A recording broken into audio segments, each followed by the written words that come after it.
Hello,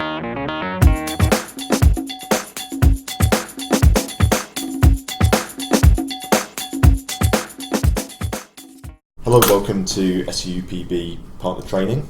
My name is Phil Heaton, I work for the Managing Authority. And I am Graham Parkinson. I am a Programme Officer within the Financial Control Unit at SEUPB. And today we're talking about staff costs for staff working 100% on the project. There are four key elements to the documents that you need to provide to claim this. Is that right, Graham? That's right, Phil. There's four key areas of verification. So ultimately we're looking to verify the recruitment process, we're looking to verify the employment, we're looking to verify the expenditure, and then ultimately the last element is defragment of expenditure. Okay, so tell me what documentation you need to receive to verify the recruitment process. Okay. Well, Phil, we've recently received guidance that we can now take a letter of assurance regarding the recruitment process or redeployment process of a staff member. So for an organisation that has a dedicated human resources department, we seek a letter of assurance from an HR manager or equivalent who will stipulate that the recruitment or redeployment process has been undertaken in accordance with their own organisational policy, and that's been adhered to in full. In the absence of a human resources department, if it's maybe a smaller organisation, we can take assurance from the Chief Executive. So a letter from the Chief Executive outlining again that the recruitment redeployment policy of that organisation has been adhered to. We can take assurance from that, and therefore we don't need to review any recruitment documentation. Okay. And you say that's a new update to our rules. Is that already effective? Yeah, that's effective immediately, yeah. Okay. So that's the recruitment process. What evidence are you looking for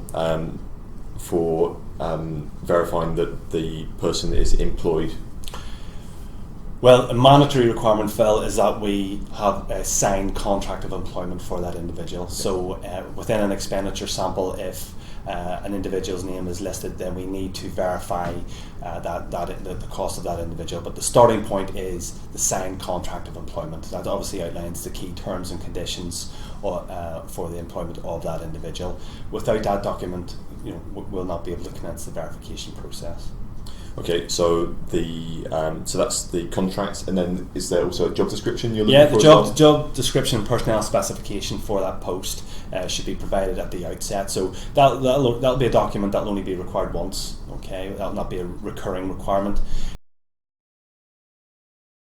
For then the verification of the actual associated expenditure, we'll be looking at the payroll records. And for payroll records, there's three key elements.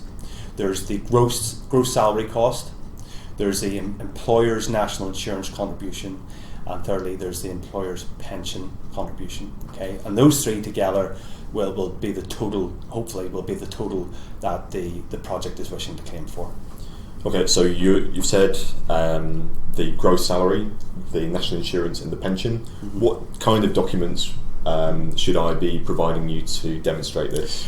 Well, all organisations operate different payroll, different packages, but the key document would be a P11 payroll summary, which will outline, that'll be for the gross salary, that'll clearly outline that. P11 or equivalent.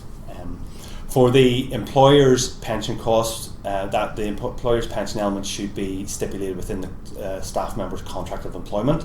If it's not listed within the contract of employment, then there should be an organisational pension policy in place, which again should clearly outline whatever the agreed percentage is for the employer's pension contribution, so it should equate to that. Finally, for the employer's national insurance contribution, this will be set, it's revised on an annual basis, but that can be acquired from the HMRC website, and that will clearly outline the percentage that should be applied and should be claimed. So, and what about for partners from the Republic of Ireland? Well, it'll be a similar situation. That would be, rather than employer's national insurance, it would be PRSI, but again, they can take the relevant website from the government department will be able to provide that, and that'll help us verify those associated costs. Okay, and lastly, defragment. First of all, what is defragment? Because maybe not everyone is familiar with that term. Yeah, defragment, some projects may or may not be familiar with the term defragment, but defragment ultimately means that the expenditure has been paid. Okay, so the key document that we require to verify that expenditure has been paid is a bank statement. Okay. So now, in the instance of staff costs, quite often these days the organisation will pay, it'll be one BACS transaction, and then will be obviously disbursed to the individual staff members. So we will see on a bank statement maybe a lump sum. What we require is an itemisation of that lump sum.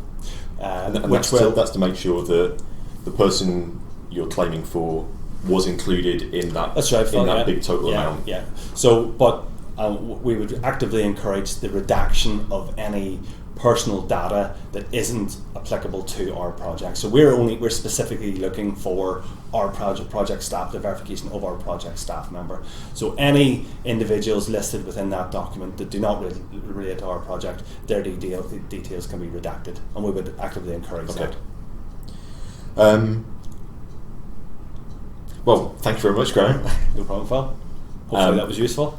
And you have another video on staff costs for staff members not working full time in the project, because there's a different methodology for that. Is that correct? That's correct. And I would imagine most projects will have a combination of staff working full time on the project, but also will have some staff working part time. So hopefully this video for full time staff and the accompanying video for part time staff will prove to be useful.